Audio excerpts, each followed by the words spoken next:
Natsir 7 September 1950 sampai 27 April 1951 adalah kabinet pertama setelah Indonesia kembali menjadi Negara Kesatuan Republik Indonesia pasca pembubaran RIS. Dipimpin oleh Muhammad Natsir dari Partai Masyumi. Kabinet ini juga dikenal sebagai kabinet transisi karena masa baktinya yang sangat singkat. Program kerja utama, pemilu Dewan Konstitut merencanakan pemilu untuk membentuk Dewan Konstitut guna menyusun konstitusi tetap. Yang kedua, konsolidasi pemerintah, menyempurnakan struktur pemerintah pusat dan daerah sesuai UUDS 1950.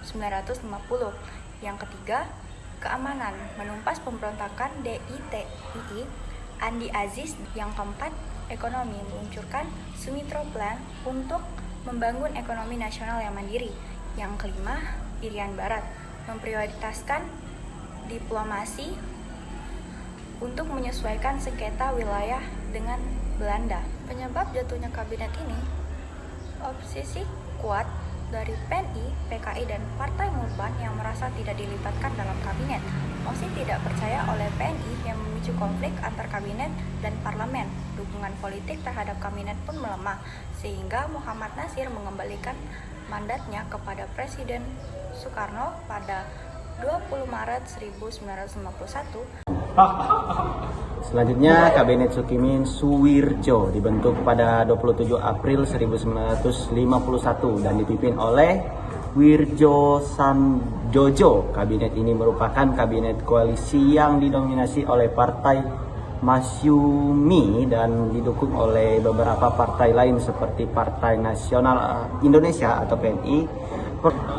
Jadi program Kabinet Sukimin ini ada beberapa. Yang pertama, keamanan dan ketertiban, menjadi stabilitas politik dan keamanan dalam negeri, termasuk menghadapi ancaman pemberontakan. Yang kedua, pemulihan ekonomi, melanjutkan pembangunan ekonomi dan meningkatkan kesejahteraan rakyat. Yang ketiga, hubungan luar negeri, memperkuat kerjasama dengan negara-negara lain dengan berprinsip pada politik bebas aktif.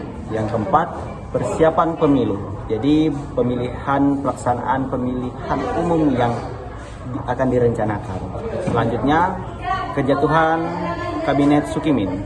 Kabinet Sukimin jatuh pada 26 Februari 1952. Penyebab utama kejatuhannya adalah kritik terhadap perjanjian bantuan militer AS.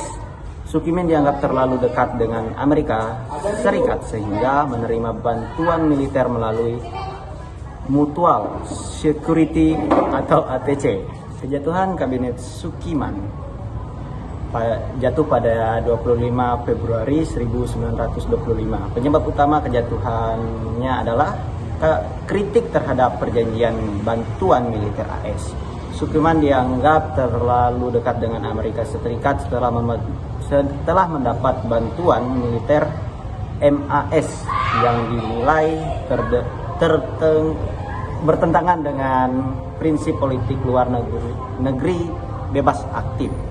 Dengan jatuhnya Kabinet Sukiman, pemerintah selanjutnya digantikan oleh Kabinet Wilopo. Kabinet Wilopo memerintah dari 3 April 1952 hingga 3 Juni 1953, dipimpin oleh Perdana Menteri Wilopo dari Partai Nasional Indonesia. Kabinet ini menghadapi tantangan ekonomi dan konflik agraria yang signifikan. Program utama Kabinet Wilopo yang pertama yaitu pemulihan ekonomi, mendorong perbaikan ekonomi pasca agresi Belanda dengan meningkatkan produksi dengan pangan dan industri serta menjaga stabilitas anggaran negara. Yang kedua, konflik agraria, menyelesaikan konflik tanah, terutama dalam kasus tanah perkebunan di Jawa yang menjadi pusat ketegangan antara petani dan perusahaan. Yang ketiga, yaitu penghematan anggaran, melakukan penghematan pada belanja negara untuk mengurangi defisit anggaran. Yang keempat, hubungan luar negeri, menjalankan politik luar negeri bebas aktif serta menjalin hubungan yang lebih baik dengan negara-negara asing, termasuk menyelesaikan masalah hubungan dengan Belanda. Kabinet Wilopo akhirnya jatuh akibat konflik agraria yang berujung pada peristiwa Tanjung Morawa di mana terjadi bentrokan antara petani dan aparat keamanan. Selanjutnya, Kabinet Ali Sastro-Midjojo memerintah dari tahun 1953 sampai 1955 dengan memfokuskan pembangunan nasional dan kedaulatan internasional. Program utamanya, yang pertama pemilu tahun 1955 menyiapkan dan menyelenggarakan pemilu pertama. Yang kedua ekonomi, meningkatkan produksi pertanian. Yang ketiga pendidikan, memperluas akses dan kualitas pendidikan. Yang keempat politik luar negeri, berakhir dengan persiapan pasca pemilu. Halo semuanya, bersama saya di sini Daniel dan kita akan membahas kabinet berikutnya, yaitu kabinet Baharudin. Siap? 1, 2, 3. Kabinet Burhanuddin Harahap. Kabinet Burhanuddin Harahap sendiri merupakan kabinet kelima di dalam demokrasi liberal atau demokrasi parlementer.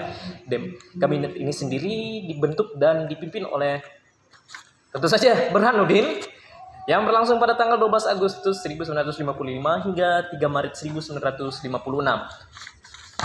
Kabinet ini sendiri terbentuk akibat runtuhnya Kabinet Ali Sastro-Midjojo pertama yang pada tanggal 23 Juli 1955. Kabinet ini memiliki tujuan antara berikut, yaitu menyelenggarakan pemilihan umum pertama pada tanggal 29 September 1995, menyelesaikan masalah Irian Barat, menanggulangi pemberontakan Darul Islam yang dipimpin oleh Kartosuwiryo, dan melaksanakan program pembangunan ekonomi dan sosial. Tapi sayangnya pada tanggal 3 Maret 1956, kabinet ini harus runtuh akibat ketidakstabilan politik. Kabinet Ali Sastro-Amidjojo kedua. Kabinet Ali Sastro-Amidjojo kedua dibentuk setelah Kabinet Burhanuddin Harahap bubar. Tugas kabinet ini berlangsung selama periode 24 Maret 1956 hingga 14 Maret 1957. Program kerja Kabinet Ali Sastro-Amidjojo kedua. Yang pertama, pembatalan seluruh perjanjian KMB secara sepihak. Yang kedua, memperjuangkan masalah Irian Barat. Yang ketiga, memulihkan kondisi negara dari berbagai aspek. Dan yang terakhir, melaksanakan keputusan Konferensi Asia Afrika.